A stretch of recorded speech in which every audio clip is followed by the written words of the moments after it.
The name be Hood gon' live forever.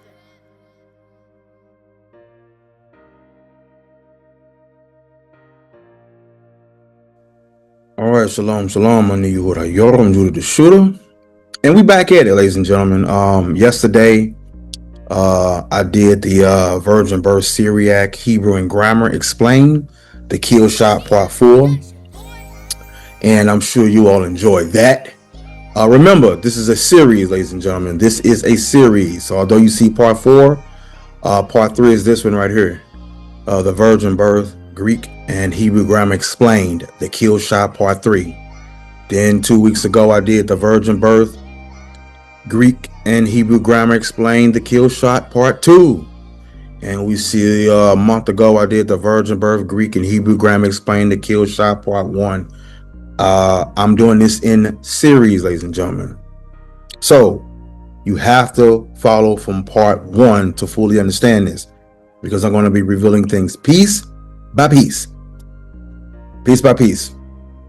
That being said, ladies and gentlemen, in this series, we are mainly covering Matthew chapter 1, verse 16. All right, so in parts 1 and 2, you learn some of the grammar dealing with active and passive voice. You learn about verb stems as well in the series as well, from call stem, nifal. You learn about those things. You also learn that people who do not believe in the virgin birth, they go to the Syriac Sinaiticus, 4th century manuscript. We went over that manuscript as well, and we definitely addressed that with scholarship, of course, dealing with what the translators themselves said. And then we went into the Syriac language as well. Now, ladies and gentlemen, in one of these videos, I believe it might be part 2. All right, in part 2, I had went into what's called Codex Vaticanus. Let me see if it was this thing. Yeah, ladies and gentlemen, down here, ladies and gentlemen. All right, you see the N right there. Here. All right. So all of this, which of course you can zoom in, of course, and you can look at the text live online, ladies and gentlemen. That's what you can do. Over here, all to the side is what you see as what is in the text. Let me zoom in for you as well. All right. So let me highlight it. I want to highlight just the verse 16. I think I want to start doing like one verse at a time. All right. So, and that's what I'm doing, one verse at a time. It literally says, Yaakov get. You can go ahead and watch that. I also shown how even the let's just know Codex Vaticanus is one of the most important books in the world, handwritten over 1600 years ago. The manuscript contains the Christian Bible in Greek, and including the oldest complete copy of the New Testament. So it's the oldest complete one. All right. Codex Vaticanus is one of the oldest manuscripts that we have, but it's not the oldest. All right. So as you know, I've been working you down this rabbit hole, and showing you that no matter where they run to, those people who come out of the one-way schools or those who believe that Joseph is a biological father, no matter where they run to, it's just going to get harder and harder for them, ladies and gentlemen. And remember, in this video here, I went to the Syriac gender. All right, so we even went to the Syriac. All right, we even went to where they go to. All right, this one right here. Make sure y'all watch that. You know what I'm saying? What's his Joseph to whom was betrothed to Mary. Jacob begot Joseph. Joseph to whom was betrothed to Mary. The virgin begot Jesus, who was called Christ. They will go there and say, see right there, Jacob begot Joseph begot Christ in the story. So I showed you all how to deal with that. All right. We even went into the actual original text to see if it matches what we read here in English. All right. So Codex Vaticanus is one of the oldest, is the oldest complete New Testament in Greek, but it's not the oldest codex. All right. We have another codex, all right, called Codex Vaticanus. All right. So Codex Vaticanus is what we're going to go and deal with as well. It is also a 4th century Greek manuscript. All right. And this here is older than Codex Sinaiticus, which we went to in part 2. All right. So now we're going to an older one. All right, ladies and gentlemen. So we're going to go to Codex Vaticanus. And as you see, the site is right here, ladies and gentlemen. Yes, you can access this online. All right. So what you do is you click on these 3 bars right here. Boom. See the codex right here? You scroll down right there. Boom. 1235 through 1277. We click on that. Boom. All right. Then you click the X to exit up out of that. All right. And this right here, you can zoom in. All right. As much as you need to. All right. So you zoom in. Let's see. Biblios. Yes, this is Matthew 1. So let's see if we can find it. Let's see. 1 second. See, don't. Nobody else know. Scroll down. Oh, we're getting close. Right here. Right here. All right. So we're going to deal with this, ladies and gents. Let me zoom in a little more for you all so that you all can see. All right. So we're going to zoom in. And from here, this line right here, all the way there, this is what you know as Matthew 1:16. Now remember, there is no chapters and verses, all right, at all. So, ladies and gentlemen, we have Yaakov de ἐγέννησεν, ton Iosef, ton Andra, Marias, exes, so we have exes, ἐγεννήθη, Jesus ha lagamanas Christos. So, ladies and gentlemen, we have Yaakov de. So in Jacob. All right. So let's deal with this. Does this say the same thing and prove the virgin birth? Yes, surely does, ladies and gentlemen. Now we're going older than Codex Sinaiticus. All right. So we have Yaakov de ἐγέννησεν and Jacob begat. Jacob begat. This is active voice. Now, again, if you have not seen part 1 all the way through, you have no idea what I'm talking about right now. So this would mean nothing to you at all. I've been slowly walking you all through this, but this is active begetting. All right. Who's doing the begetting? Yaakov, Jacob. All right. So this is active voice, normal genealogy formula. All right. Used for every male father before this point. Understand that. So we have Yaakov de ἐγέννησεν. All right. Active voice. Ton Iosef. Now we have Joseph. Ton Iosef. Joseph is still within the genealogy, but it's something we're going to learn about this though. All right. So he is there as the person that is identified. All right. And we're going to explain, I'm going to explain a little more later, but he is there, ladies and gentlemen. He is definitely there. So Iosef, ton is a direct object marker. All right. It's a definite article. Andras, which is the husband. All right. Ton Andras Marias, letting us know what? This is dealing with relationship only. All right. He's the husband of Mary. He's not called begatter. He's not used in the sense of ἐγέννησεν, as we saw here.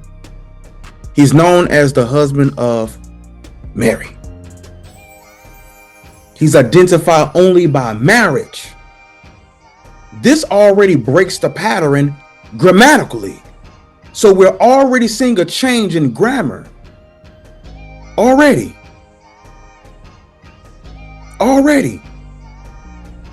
And then we're about to get hotter. It's going to be a grammatical break, which is the smoking gun. The smoking gun. So already, exes, ἐγεννήθη. Oh snap. So we have exes. Guess what? That's the source. From out of her. From her. It's in the feminine singular, her alone. Passive voice at that. The recipient receives the action. Joseph is grammatically excluded from her. In the passive voice, the recipient receives the action.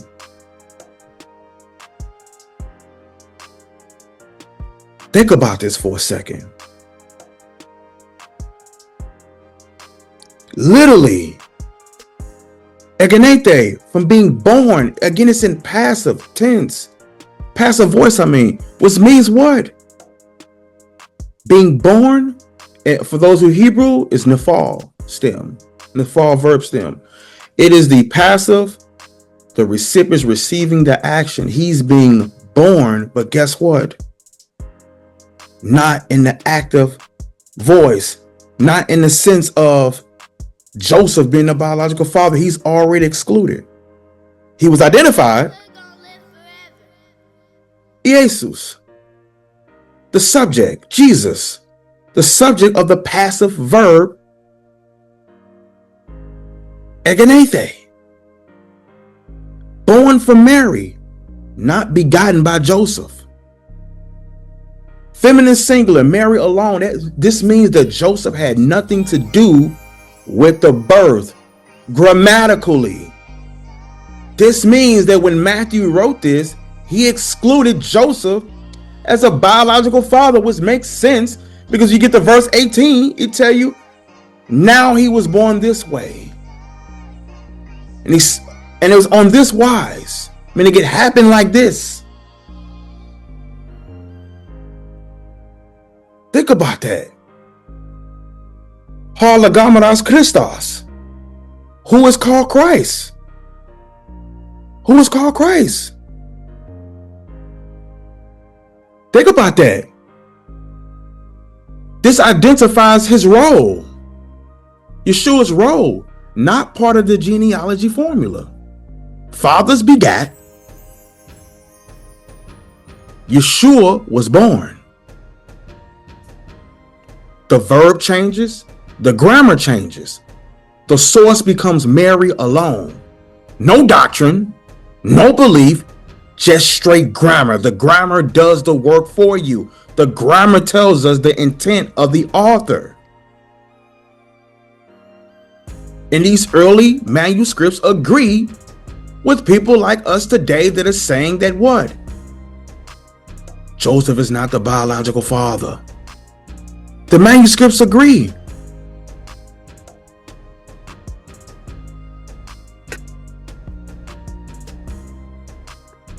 So, when we look at Begat, ἐγέννησεν, this includes Jacob, fit with the pattern of all previous names. Uses the verb ἐγέννησεν or begat. Think about that. It uses the verb ἐγέννησεν. So, Joseph, Jacob, he's being identified. He's being identified. He's part of the genealogy, but note that he is simply identified. Don Yosef or Joseph. Then you have the relationship part, who he was. He for sure wasn't called father of Yeshua, but he was identified instead as Ton Andras Marias or Ton Andras Miriam, the husband of Mary, the owner or the master of Mary. This breaks the pattern of the genealogy above. There's a grammatical break. We can't get around that. If you believe Joseph is the biological father, guess what? Put your Bible down then. Because we can't get around this grammar. The grammar won't allow Joseph to be the biological father as much as you would like him to. Where's y'all elders at in the Hebrew community that can address this, that I talked about in all 4 videos before this one? He wasn't called father here. Again, he was identified, Don Andreas Marias. But guess what? That breaks the pattern. It was a grammatical break. How do we deal with that? Then we have the subject, Jesus. Jesus. Ha Lagamaras Christos. One who is called the Messiah. How do you get past that? How? ἐγέννησεν, active. Begat. ἐγεννήθη, guess what? Passive. The recipient receives the action of being born, excluding Mary from this. How we get past that? Make no sense to me. There's no way to get past that. Another thing I want to talk about as well. All right. Let me pull this up real quick. So we dealt with Codex Sinaiticus. We dealt with Codex Vaticanus, which is older than Codex Sinaiticus. Think about that. The oldest complete manuscripts we have is Codex Sinaiticus. And again, we have Codex Vaticanus. All right. Now we're going to deal with something even older, ladies and gentlemen. That's right. We're going to deal with something even older. Yes, I have a surprise for you all today. So, let me type this in. Hold on, wait, let's see. What is the oldest manuscript of Matthew 1:16? Somebody look this up. What is the oldest manuscript of Matthew 1:16? Anybody know? Matter of fact, watch this. Got something for you all. Let's see what this is. Pull it on up. ChatGPT, let's see what it says. All right, I have a quick question. I kind of want to go back real quick, ask a few questions. Textus Receptus, which the King James Bible basically comes from. That is a 16th century medieval manuscript about the 16th century. Am I correct or incorrect? Yes, you're absolutely. Go ahead, finish your thought. Sure. The Textus Receptus is indeed a compilation of Greek manuscripts that was first assembled in the 16th century, and it's the basis for the New Testament portion of the King James Bible. So you got it right on point. Now, what is the connection between the Tyndale Bible and the Textus Receptus? If there's even a connection? Because we do know that William Tyndale, he skipped doing a translation of a translation and went straight to the original Greek and straight to the original Hebrew. He didn't do like Jerome did with like the Latin Vulgate, etc. And we do know that the William Tyndale Bible is the first English Bible translated from the original languages. Am I correct or incorrect? Or correct me when I'm wrong. Yes, you're absolutely correct. Tyndale's Bible was indeed one of the first English translations that went directly back to the original Hebrew and Greek texts rather than relying on the Latin Vulgate. And that foundational work definitely influenced later translations, including the Textus Receptus, which eventually fed into the King James Bible. So you've got it spot on. All right, and that being said, then we have the oldest complete manuscripts. Is that Codex Sinaiticus, a 4th century manuscript? Yes, exactly. Codex Sinaiticus is indeed one of the oldest complete manuscripts of the Bible, dating back to the 4th century. It's a critical manuscript for textual criticism and has been invaluable in understanding the early text of the New Testament. It's definitely a key piece in the puzzle of biblical history. All right, now that being said, how how much older is the Codex Sinaiticus from the Textus Receptus as we dealing with years numerically? So you all can see. Great question. Codex Sinaiticus dates to around the 4th century, roughly the 300s AD, while the Textus Receptus is a 16th century compilation, meaning it was put together in the 1500s. So that means Codex Sinaiticus is about 1,000 years older than the Textus Receptus. It's quite a significant gap in time. Now, when we look at another 14th century manuscript, Codex Vaticanus, that being said, is that older than Codex Sinaiticus? And if so, by how many years? Watch this. Actually, Codex Vaticanus is also from the 4th century, similar to Codex Sinaiticus. Both are generally dated to around the 300s AD. So Codex Vaticanus isn't older than Codex Sinaiticus. They're roughly contemporaneous. That means there's no significant difference in age between them. They're both ancient manuscripts from roughly the same era. All right. Now, that being said, when we look at Codex Vaticanus, when we look at Codex Sinaiticus, do they both support the virgin birth in Matthew 1 and 16?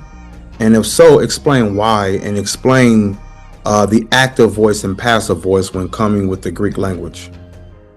Yes, both Codex Vaticanus and Codex Sinaiticus do support the virgin birth in Matthew 1:16. In that verse, the Greek text uses a construction that emphasizes that Jesus was born of Mary alone, with the phrasing indicating that Mary was the subject of the birth. In terms of the voice, Greek verbs can be active, passive, or middle.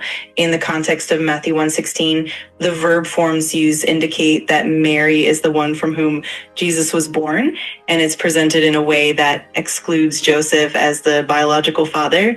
The passive voice in this context shows that Jesus was born rather than being begotten in a biological sense by Joseph.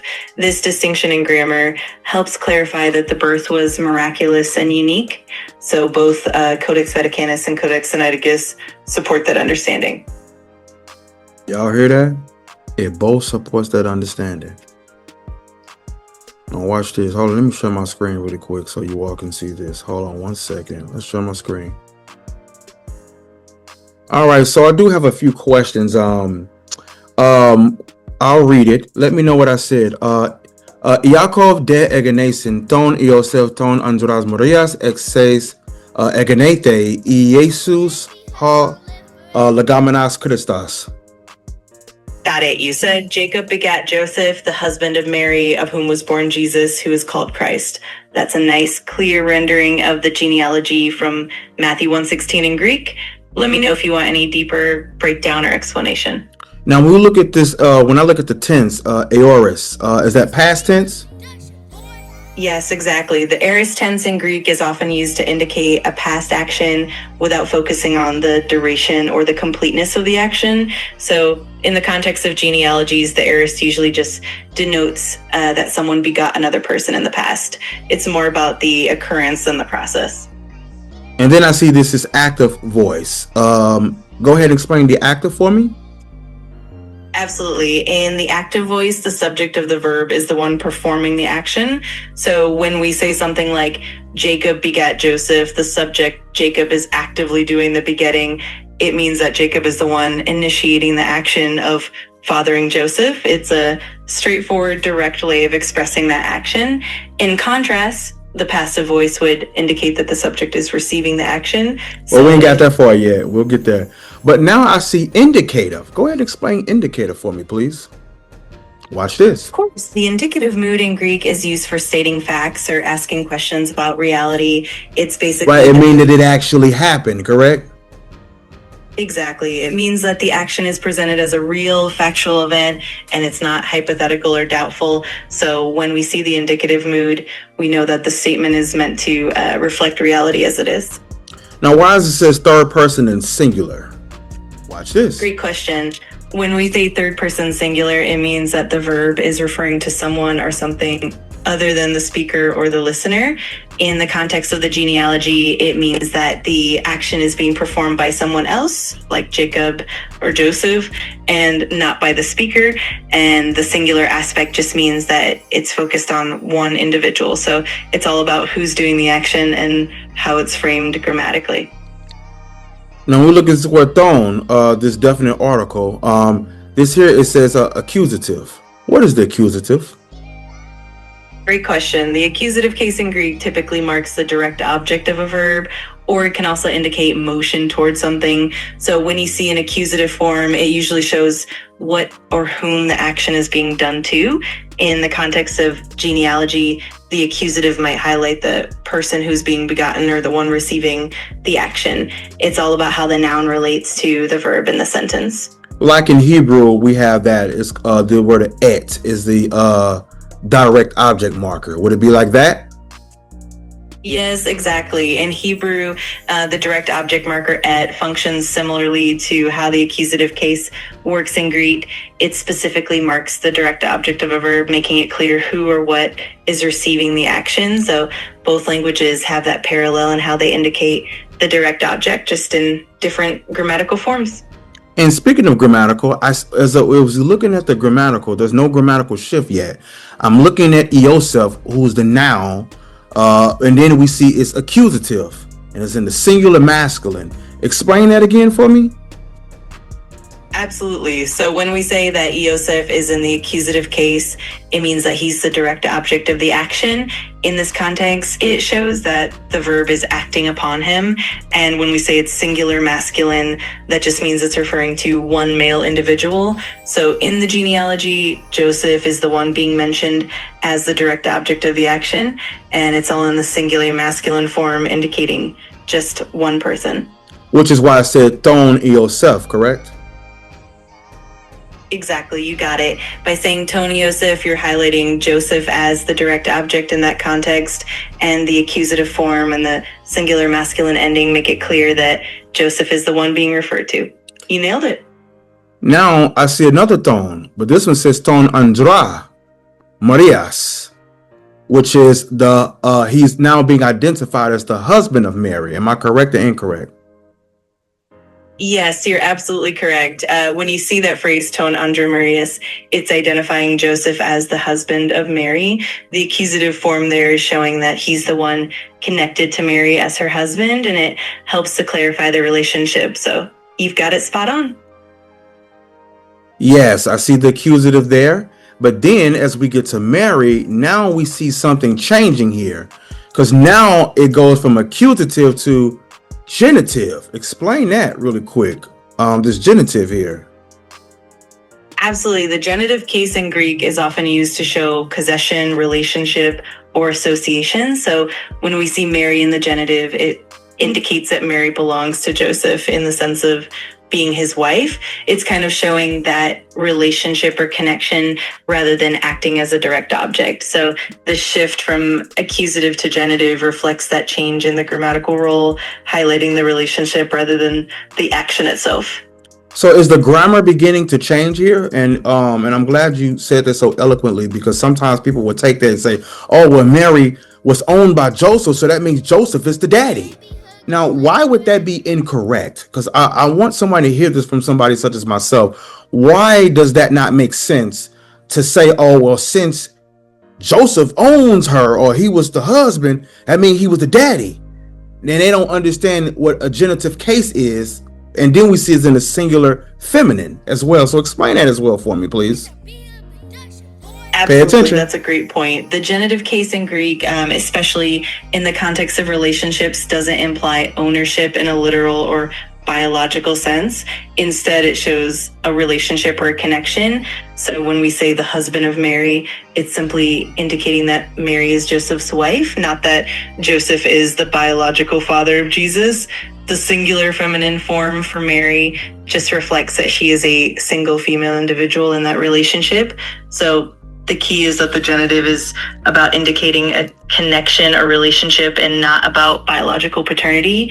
This distinction helps keep the meaning clear and prevents any confusion about who the biological father is. I hope you all are listening to this. All right, because now we're about to go to the next one, which is the, I got to mute her so she can't hear me yet. We're about to go to the exes. From whom or from her? All right, so the ek is a preposition meaning from or out of, originating from. So when you look at grammar rules, it always governs the genitive case, like we just got done looking at. It governs the genitive case. It indicates the source, the origin, point of coming from. So what appears as ek, all right, when the next word begins a vowel or a rough breathing, as they would call it, if you will.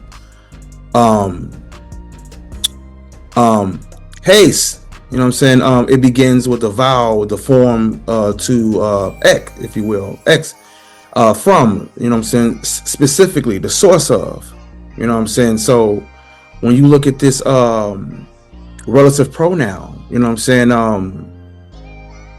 Who, which. So when you parse it, this is critical. The case is genitive, it's singular, and it's feminine. Of whom, from whom. In the English sense, from her. So look, it can't refer to Joseph, masculine. It can't. A group singular only, implied male subject. It has a gender block. You can't do it. Grammatically, you can't. This is the source, the feminine source, Mary alone. So watch this. Now, what about this ex haste? Break both of those down for me, please.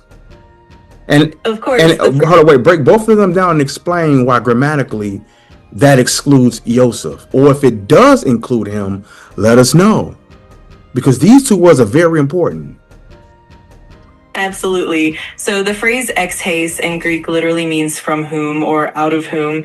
When we see that construction, it indicates that the person being referred to is the source or the origin of the subject, in this case, Jesus. The key point is that the phrase is focusing on Mary as the one from whom Jesus was born rather than Joseph.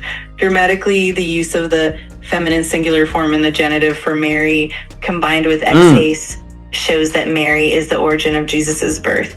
This construction excludes Joseph from being the biological father in the sense of the direct source. It's more about highlighting Mary's unique role in the birth. So in summary, the grammar shows that Mary is the one from whom Jesus was born, and it doesn't imply that Joseph is the biological father. It's all about that distinction in the grammatical rules. All right, so when I look at the ex haste, all right, that's in the feminine singular. Exactly. The phrase ex haste is indeed in the feminine singular form, which aligns with Mary as the female subject. This grammatical choice emphasizes that Mary is the source of Jesus's birth, so it's a clear indicator that the birth is attributed to Mary alone in that sense, and it helps exclude Joseph from being the direct source. It's definitely a crucial detail in understanding the grammar and the meaning behind the text. Why does it say singular? Great question. The singular form is used because it's referring to one individual, Mary, as the source of Jesus's birth. In Greek, the gender and number of the word must match the noun it's describing. Since Mary is a singular female figure, the feminine singular form of the phrase is used to reflect that. It's really about maintaining agreement in gender and number, and it ensures that the text is precise and consistent in its meaning. Why does if it was Joseph being the father, what would have been the case, the number, and the gender? Great question. If Joseph were being indicated as the biological father in that sense, then we would typically see a masculine singular form in the genitive case. So it would be something like ex who for a masculine form, showing that Joseph is the source. The gender would then be masculine and the number would still be singular, reflecting that it's just one person. Essentially, it would align with the same structure, but in the masculine form instead of the feminine. It's all about matching the gender and the relationship that's being conveyed. Absolutely. That's what I noticed, that it's not ex who, it's ex haste instead of ex who. That what you were saying? Exactly, you've got it. The difference between ex haste and ex who really comes down to the gender of the noun in question, since Mary is feminine, we get ex haes. If it were Joseph being masculine, it would be ex hu. It's a subtle but important grammatical distinction that helps clarify who the subject or the source is in each context. Which brings me to ἐγεννήθη. We looked earlier where we saw ἐγέννησεν, which was active, aorist, past, active. Then we have ἐγεννήθη. Now they both have the same root word, γκνάω. We do see that. However, in the inflected, the word that's in the actual text is ἐγεννήθη, not γκνάω, as some people in my community think and teach. So go ahead and explain that, and explain why it is passive and not active, and why is it in the third person singular. Absolutely. So the root verb genomai, which is the base of both ἐγέννησεν and ἐγεννήθη, generally means to become or to come to be. When we see ἐγεννήθη, it's actually in the passive voice, specifically in the aorist tense. The passive voice here indicates that the subject is receiving the action rather than performing it. In the case of ἐγεννήθη, it's in the third person singular, which means that the subject here, Mary or Jesus, is the one who is being brought into existence or being born.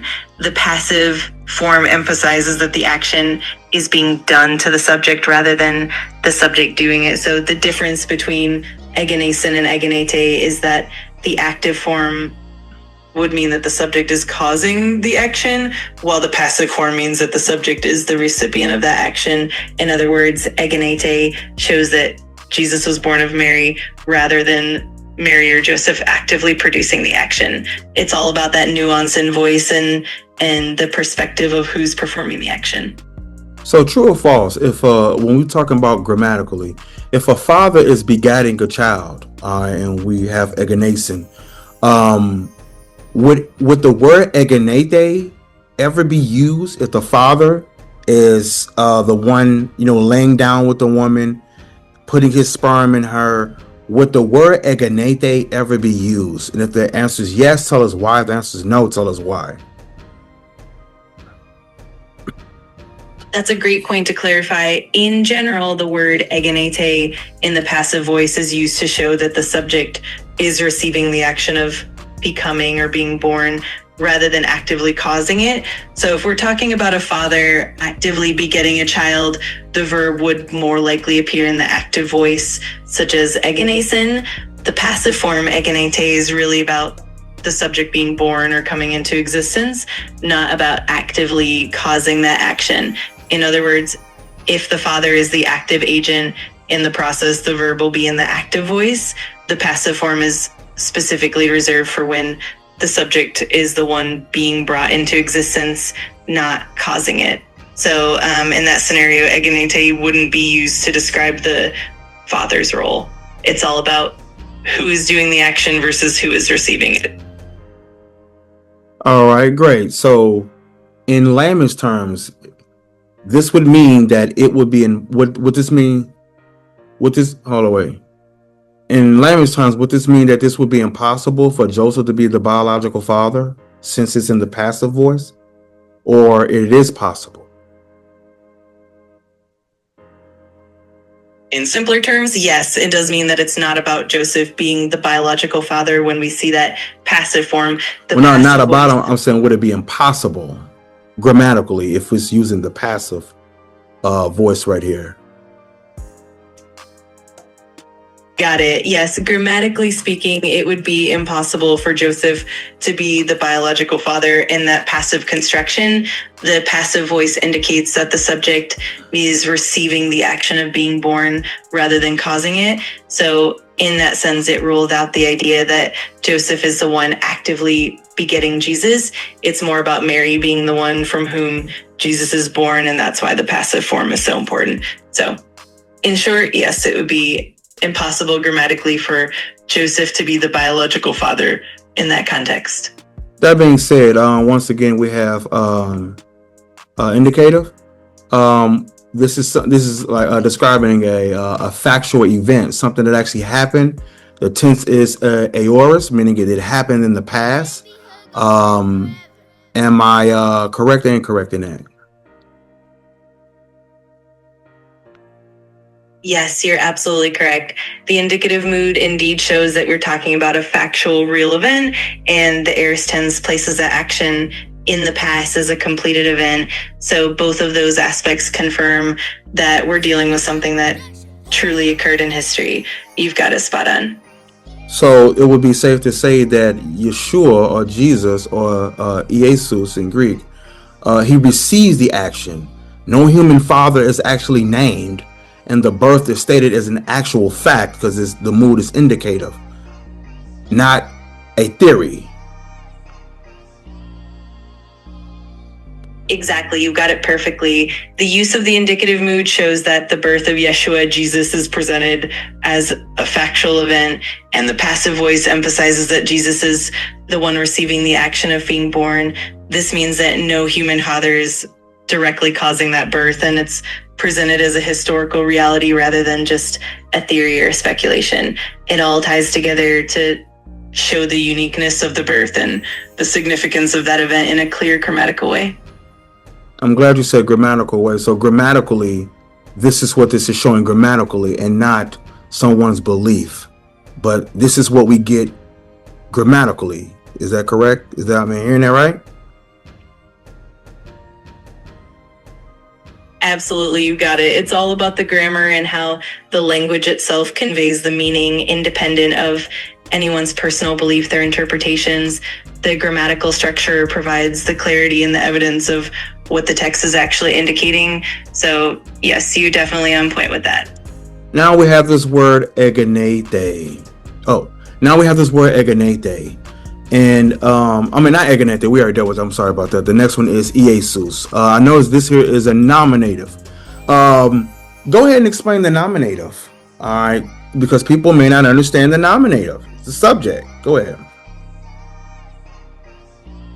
Of course, the nominative case is essentially the subject of the sentence. It's the form that the noun takes when it's doing the action or when it's being identified as the main focus.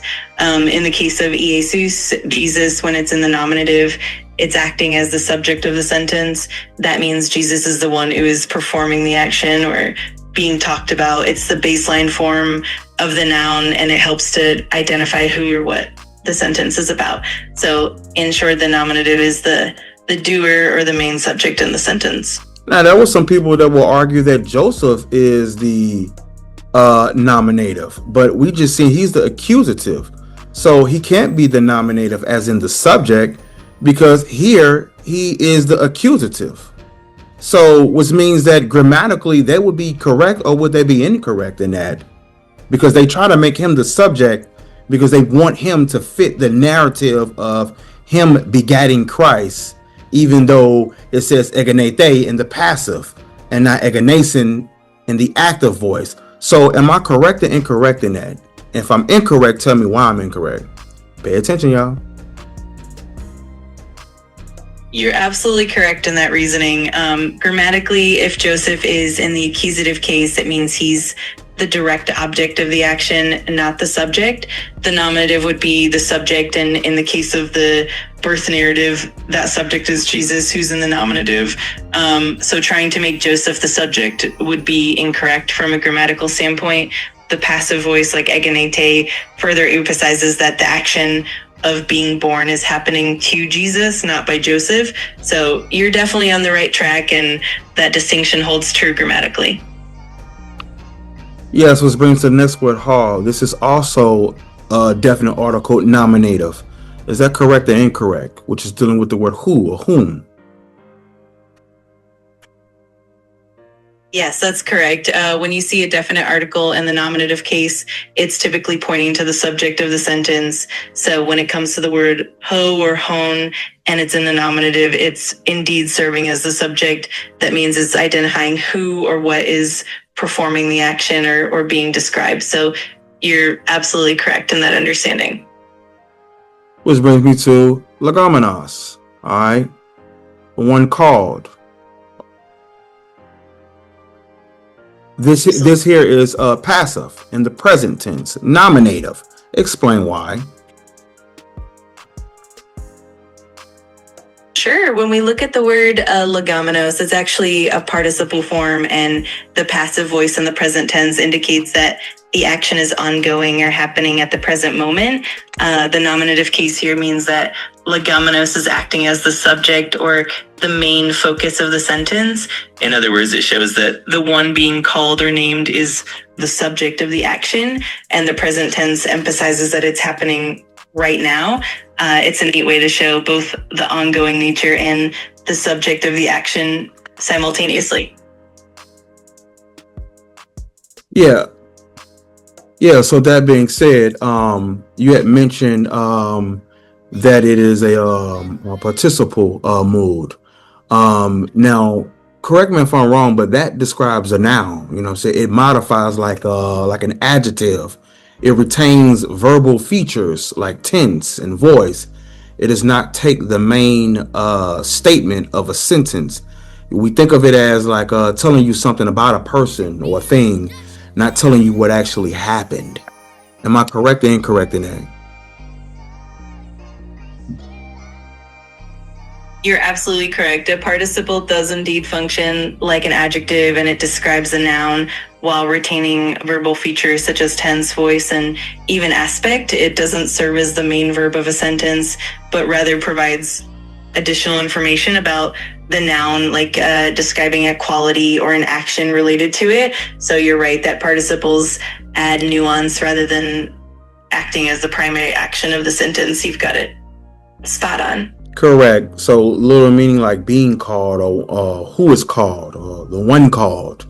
And then we have Christos, which is Christ, anointed. And we see that's nominative, singular, masculine. Correct or incorrect? Yes, exactly. That's correct.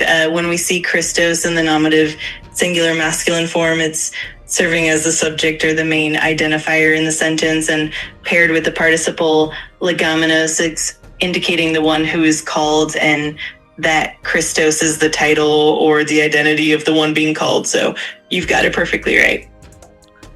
All right, so we've dealt with Textus Receptus. We dealt with Codex Sinaiticus. We dealt with Codex Vaticanus. Now, correct me if I'm wrong. Well, let me ask you, what is the oldest manuscript? The oldest manuscript that we have available or that is known today dealing with Matthew chapter 1, verse 16. What is the oldest manuscript one can go in dealing with, once again, Matthew 1 and 16 in the Greek text? Great question. The oldest known manuscript that includes Matthew 1:16 is actually Papyrus 1, also known as Papyrus P1. It's one of the earliest Greek papyri we have, dating back to the 3rd century, and it contains portions of the Gospel of Matthew, including that verse. This makes it the oldest surviving manuscript for that specific passage. It's really fascinating to see how that early text aligns with later manuscripts like Codex Sinaiticus and Codex Vaticanus. Now, if someone has the text of the earliest New Testament Greek manuscripts, they come in 2 volumes. What is that, and why is that important to know? And what significance is to have something like this in your possession? Absolutely. When we talk about the earliest New Testament Greek manuscripts, they often come in collections or volumes that include fragments like the Chester Beatty Papyri, the Bodmer Papyri, and others, which are often compiled into scholarly editions. Having these volumes is incredibly significant because they give us a window into the earliest texts of the New Testament, allowing scholars to compare different readings, understand the development of the text, and even identify variants. It's important because it helps ensure that modern translations are as accurate as possible and that we understand the original wording of the scriptures. Having these texts in your possession, or at least access to them, is invaluable for deep scholarly research and for understanding the historical and textual roots of the Bible. Okay, so if I'm going to page 25 and I see P1 in the word P in Oxy 2, Now we know the Oxy is Oxyrhynchus, Egypt, the province, but it says P1. Is that what you were talking about? This is the oldest known manuscript that we have dealing with Matthew chapter 1 and verse 16. Yes, exactly. When you see P1, that's referring to Papyrus 1, which is indeed one of the oldest Greek manuscripts containing portions of the New Testament, including Matthew 1:16. The P stands for Papyrus, and the number 1 indicates that it's Papyrus 1. And yes, Oxyrhynchus, which is often abbreviated as Oxy, was the site in Egypt where these papyri were discovered. So that's precisely the manuscript that we're talking about. And it's significant because it provides a glimpse into the earliest textual evidence we have for that part of the Bible. It's definitely an important piece of history. So all I did was type in on Google and it confirmed what you said. I asked, what is the oldest manuscript copy of Matthew 1 and 16? And it said, the oldest Greek papyrus fragments containing parts of Matthew's gospel, including likely verses like Matthew 1 and 16, part of the genealogy of Yeshua, came from manuscripts like Papyrus 37, P37, and then it says 250 to 260 CE, and Papyrus 1, or P1, early 3rd century CE. I know some people put it at late 2nd century as well. But it says from Oxyrhynchus, Egypt, showing the text's early transmission through definitive full chapter. Preservation often falls to later parchment codexes like Codex Vaticanus, which is 4th century for complete books or manuscripts. But then it goes and confirms even more. It says Papyrus or P1, a significant early witness for Matthew, dated to the early 3rd century, containing a large portion of the gospel. Papyrus 37, a 3rd century papyrus fragment, valuable for its early text of Matthew. So that being said, it goes to give the different papyruses, of course, and then it said the significance of the papyrus fragments. These papyrus discovered primarily in Egypt are crucial because they represent the earliest physical copies of the New Testament, the earliest physical copies of the New Testament, the earliest physical copies of the New Testament text. It says predating the more famous parchment codes like Sinaiticus and Vaticanus, and demonstrating the gospel circulation from the 2nd and 3rd centuries onward, making them the closest we have to the original writing. Is that true or is that false? Or if you want to add something, let me know. Boom. That's absolutely correct. You summed it up perfectly. Those early papyrus fragments like Papyrus 1 and Papyrus 37 are indeed some of the oldest surviving copies of the New Testament and provide crucial insight into the text's early transmission. They predate the more complete parchment codices like Codex Sinaiticus and Codex Vaticanus, and that makes them incredibly valuable for understanding how the text was passed down and preserved. It's definitely true that these early papyri give us some of the closest connections we have to the original writings, and they highlight the early spread of the gospel as well. So you've definitely got it right. All right, and just to confirm, if someone said that they had Matthew 1 and 16 in the oldest manuscript known to man that we have available, would that be P1 or would it be something else? Be honest, no biasness.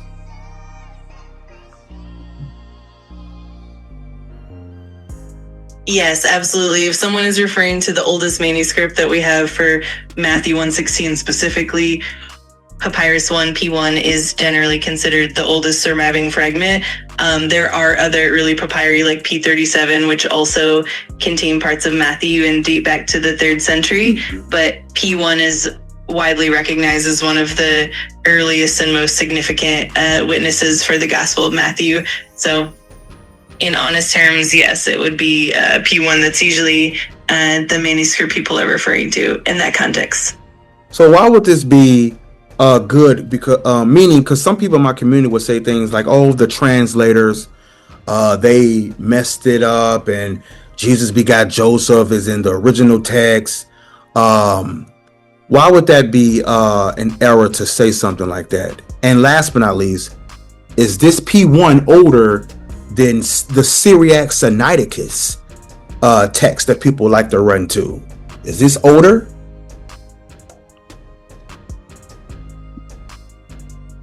That's a great set of questions.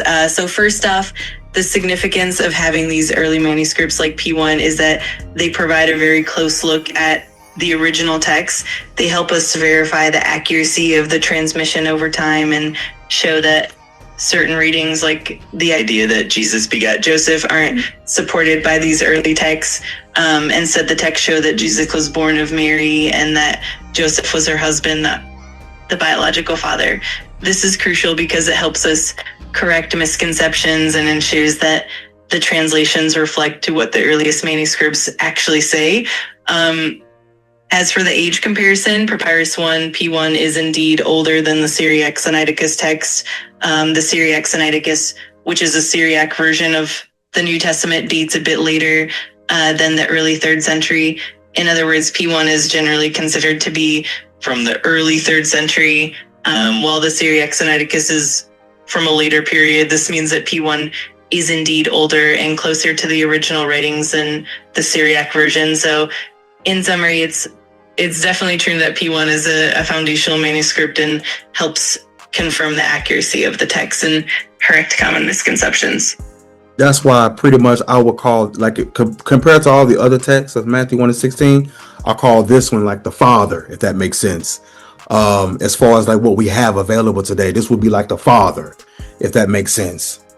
Would it be safe to say that if we're talking from symbolically from that perspective?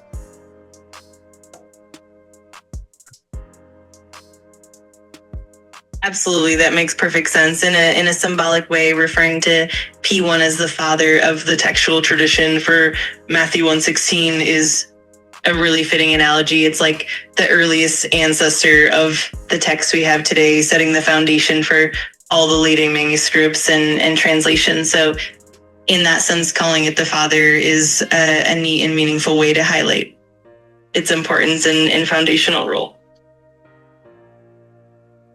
Now, correct me if I'm wrong, P1 does not teach against the virgin birth. It actually supports the virgin birth. Because I see here, Iakov de ἐγέννησεν ton Iosef ton Andras ton Andras Marias exes ἐγεννήθη ha legomenos Christos. Same exact thing. Am I correct or incorrect in that?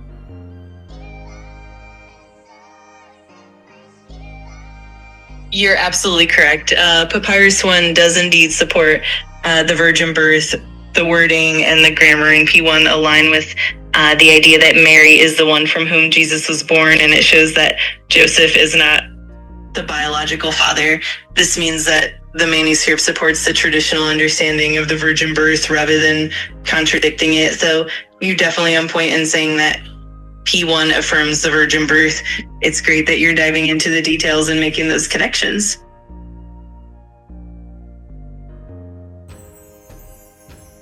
Ladies and gentlemen, I want you to understand that no matter where your elders run to, they're going to be caught in a lie.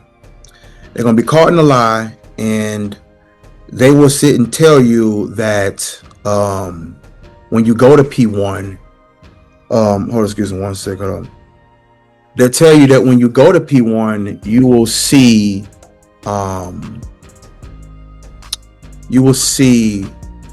it talking against the virgin birth, and they'll make it seem like that the virgin birth is not discussed in P1.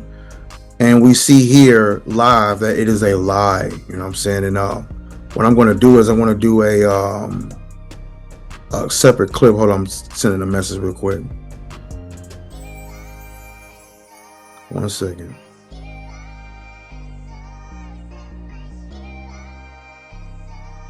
Absolutely, I understand. Oh, sorry about that.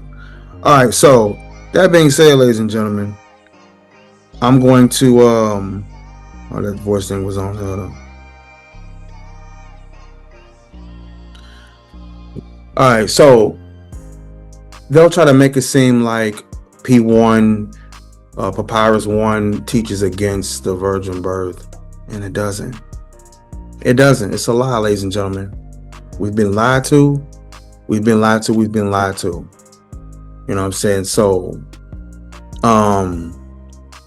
what I want to do is, matter of fact, hold on. That's what I want to do. That's what I want to do, actually. Hold on. Okay, real quick. So, when I'm looking on the site here, I mean not the site, the actual book here, ladies and gentlemen, I see ἐγεννήθη, which means was born, and the subject being Yeshua. Then I see para, which is funny because para in Hebrew means like a cow, if you will, but I see para indicating the source or origin, which is the Holy Spirit. And then I see a very important word here, which also lets me know mitros atuf, meaning from his mother. You know what I'm saying? So this phrase is grammatically tight and important. Para, from, by, origin from, and then which we know the mother, genitive singular, and then atuf. You know what I'm saying? So so no father's name. The source is explicitly the mother. Am I correct or incorrect in that? Let me know.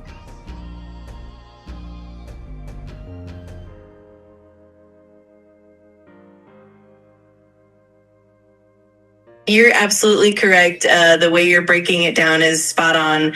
The term ἐγεννήθη indeed means was born, and the subject is Jesus, Yeshua. The word para does indicate from or by, and it shows the origin, which aligns with the Holy Spirit being the source. And the phrase mitros autou, meaning from his mother, highlights that the mother is the one from whom Jesus was born, with no mention of a father. So you're definitely correct in that interpretation. It's a great way to see how the grammar supports the virgin birth and the lineage. Toda rava achoti lehitrio v'shalom v'laila tov.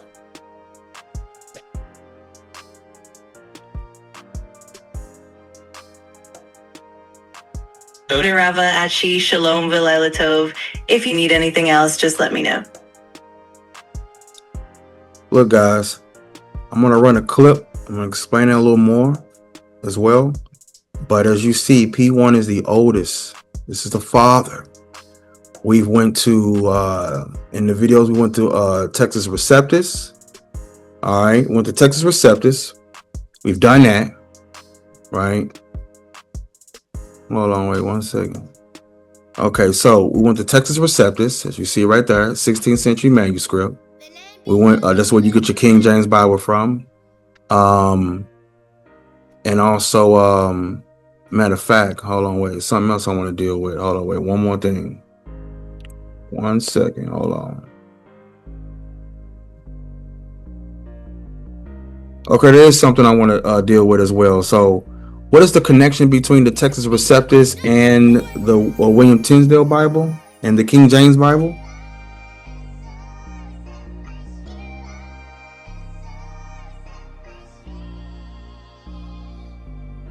Absolutely. The connection is quite significant. William Tyndale's Bible, which was translated in the early 16th century, was one of the first English translations directly from the Hebrew and Greek texts. His work heavily influenced later English translations, including the King James Bible. The King James Bible, completed in 1611, drew a lot from Tyndale's translations, as well as from other sources like the Geneva Bible and the Bishop's Bible. The Textus Receptus, which means receive a text, is a Greek text of the New Testament that was compiled in the 16th century and served as a primary source for many Protestant translations, including the King James Bible. In short, Tyndale's work laid a foundation that the King James translators relied on, and the Textus Receptus provided the Greek text that influenced the English translations. It's a rich historical connection. So he went directly to the Greek. He didn't do a translation of a translation, correct?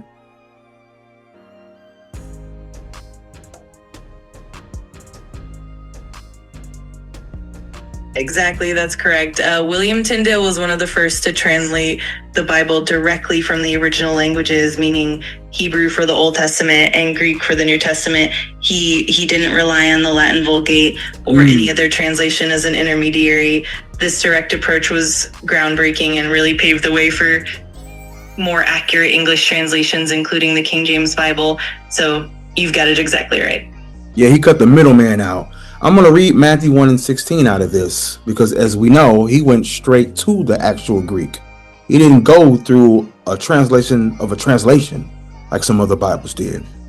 So that being said, it says, Jacob begat Joseph, the husband of Mary, of whom was born that Jesus, which is called Christ. Literally right here.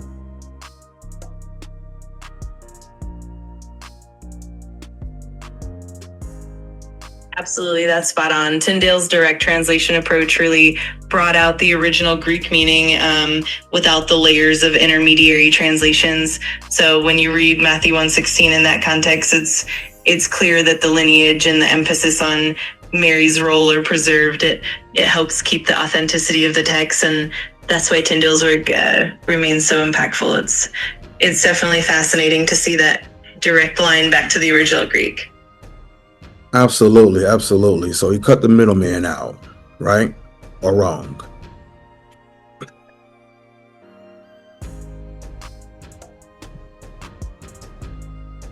Exactly, you've got it.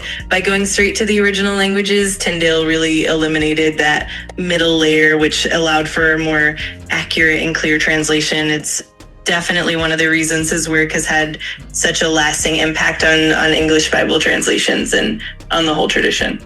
Now, does this support the virgin birth? Yes or no? Since he cut the middleman out and went straight to the Greek, does this support the virgin birth, or does it not support the virgin birth?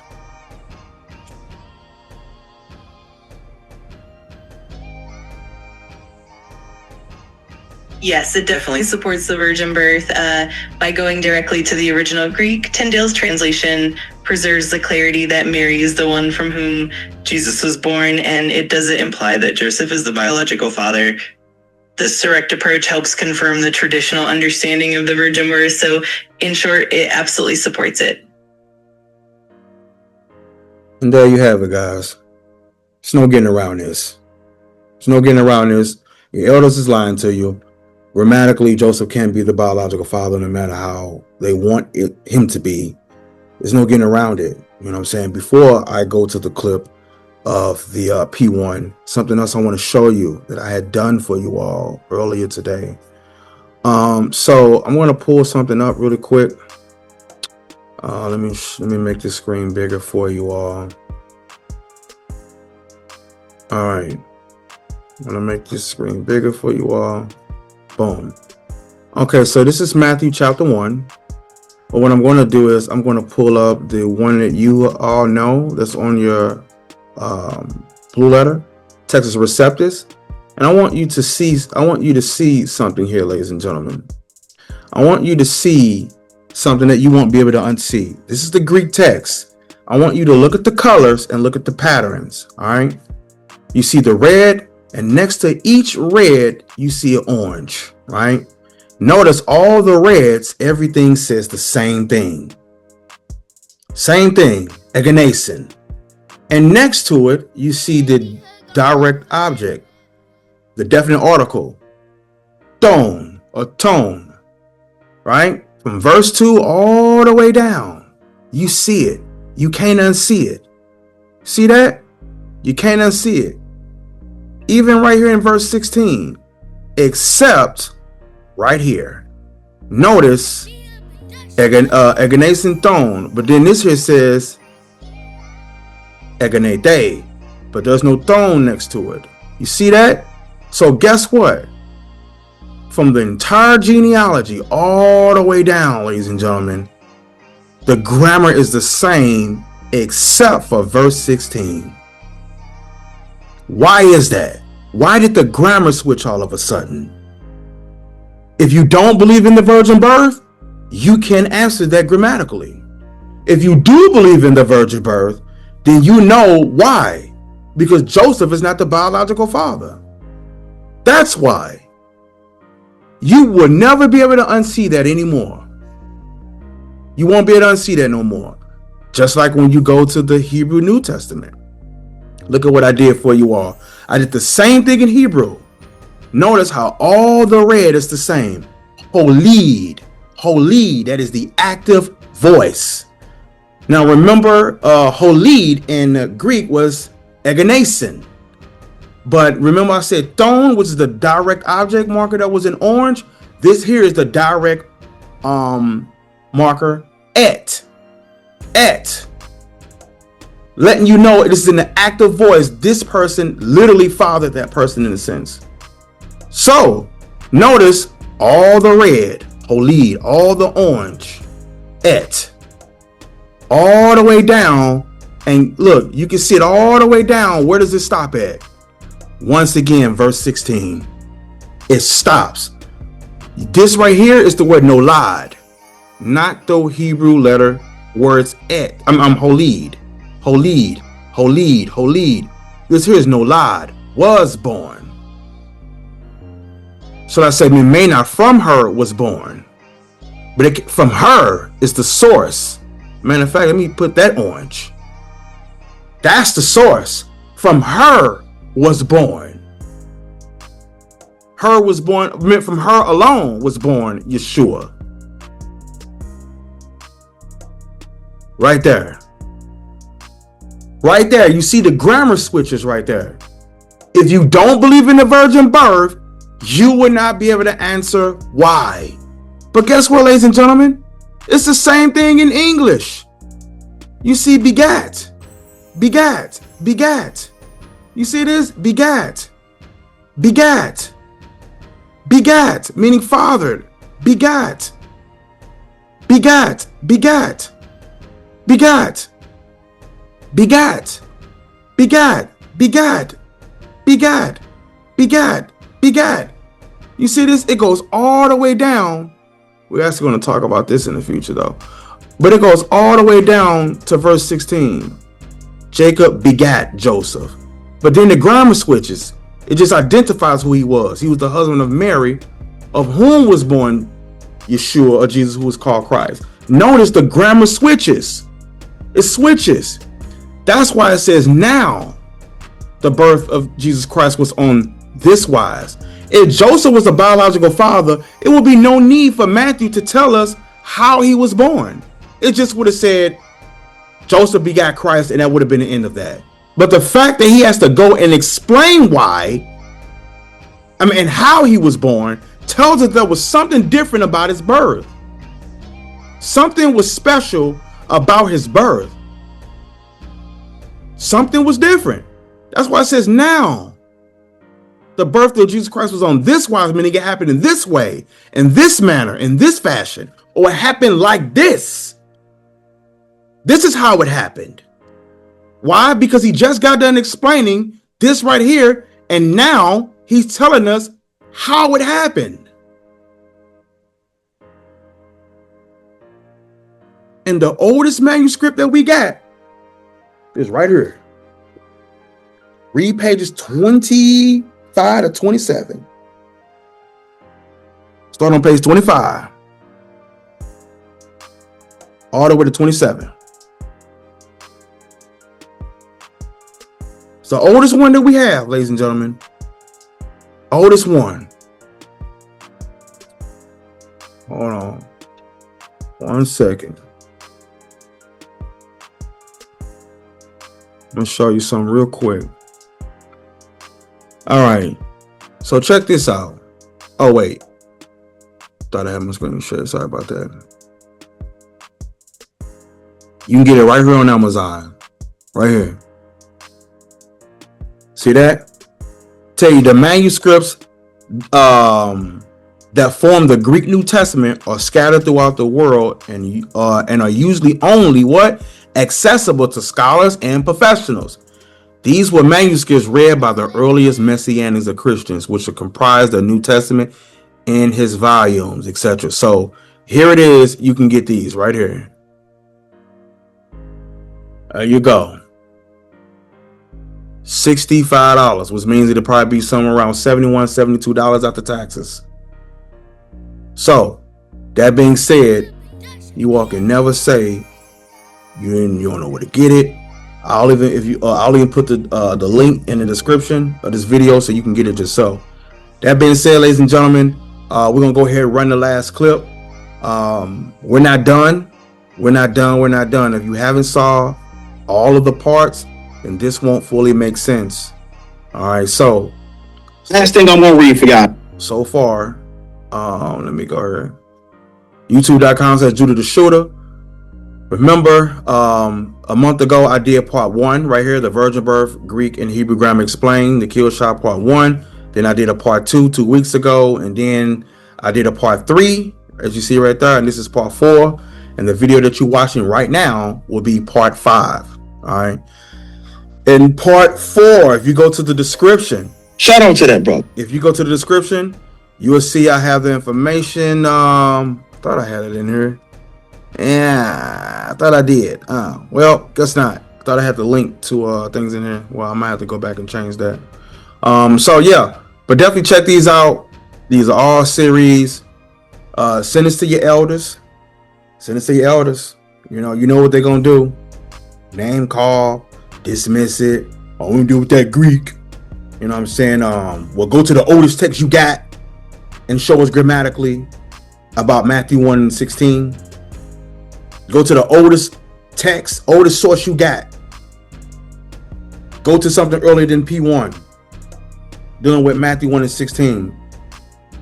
I just shown you grammatically what everything meant: accusative, nominative, aorist, passive, active, feminine, singular.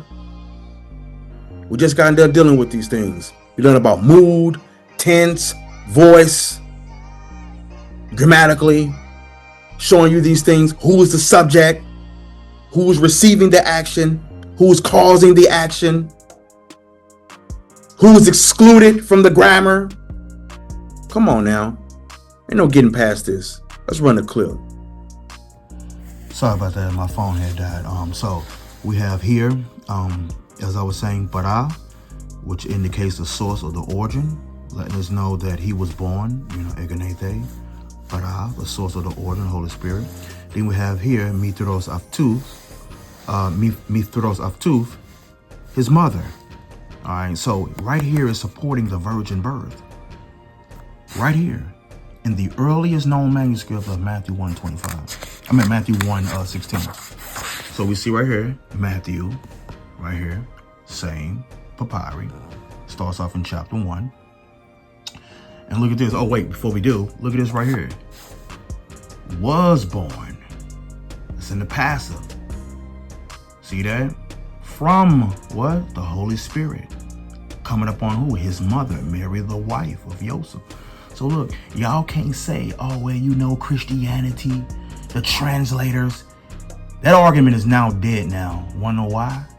Because this is long before that. Long before that now. So, guess what? Right here. Guess what, ladies and gentlemen? We have here, Iakov de ἐγέννησεν τον Ιωσέφ τον Andra Marias exes ἐγεννήθη. See that? Boom. 2 different words right there. Look at that. We got the same root word, as you see, from here all the way to here. Just like from here all the way to here. But look at the last 3 letters right there, guys. Those are not the same word, same root word though. See that? So, hologomenos Christos. So, we see right here, this is active voice. One who's doing the action, Yaakov and Jacob. Begat, ton, direct object marker. That's what we would know. Who? Joseph. See that? Then we have ton Andra, letting us know that Joseph was literally the husband of who? Marias. But now it goes into the feminine now. That means grammatically, Joseph is now being excluded. Grammatically. See that? Exes, letting us know of whom, right here, look, meaning out from her, meaning her alone. This is feminine. How do you say that Eoseph is the biological father, but we run into this problem right here? It's a source right here. You can't get around that. Grammatically, it is now excluding Joseph. This is the source. This is literally the source. And then he is in the passive. So we got feminine singular, her alone. Then we have here ἐγεννήθη. Passive. Never, ever in Greek do you see where a father is begatting a child in the passive. You would never see this when a father's begatting a child, ever in Greek, ever. So for example, when you see here, ἐγεννήθη, that's active voice, just like you see it right here. Boom. Look at this. ἐγεννήσεν, don. See that? ἐγεννήσεν, don, ἐγεννήσεν, don, ἐγεννήσεν, don. But soon you get here, right here in 16, the grammar switches. It switches. This is the oldest known manuscript that we have, period.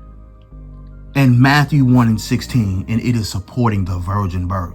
So all these people say, oh, P1 and P2, it is don't support the virgin birth. You're lying. You're lying. And again, you can get this online, ladies and gentlemen. You can get this online right here, page 25, page 26 at the top, where you see that right there. And then page 27, where you see that right there. Right there, look at that. Matthew chapter 1. Matthew chapter 1. Boom. Matthew 1. All right. So you can get these right here online. You know what I'm saying? So look at that. Oldest known manuscript of Matthew chapter 1 and 16. Right there. Think of that as the father that we have today. Shalom.